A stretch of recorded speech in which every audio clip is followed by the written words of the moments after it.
ناظرین، عورت کے پاک ہونے کے بعد اس سے جماع کرنا کب جائز ہے؟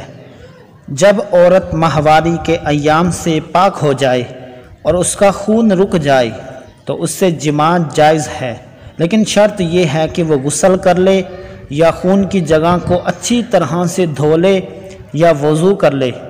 ان میں سے کسی بھی چیز کا اگر وہ اہتمام کرتی ہے تو وہ پاک ہو جائے گی، اس وقت اس سے جماع جائز ہوگا۔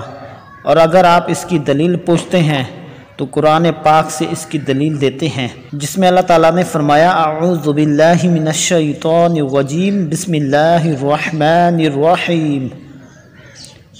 جب وہ عورتیں پاک ہو جائیں تو ان کے پاس وہاں سے آؤ جہاں سے اللہ تعالیٰ نے تم کو حکم دیا ہے، بے شک اللہ تعالیٰ توبہ کرنے والوں اور پاک رہنے والوں کو پسند کرتا ہے۔ تو ناظرین، اردو ہم بستری چینل آپ کے لیے بنا ہے، آپ کے مسائل کے لیے، جنسی مسائل کے لیے، بلوغت کے مسائل کے لیے، شادی کے ہم بستری کے مسائل کے لیے آپ کے لیے بھرپور ویڈیوز لے کر آتا ہے۔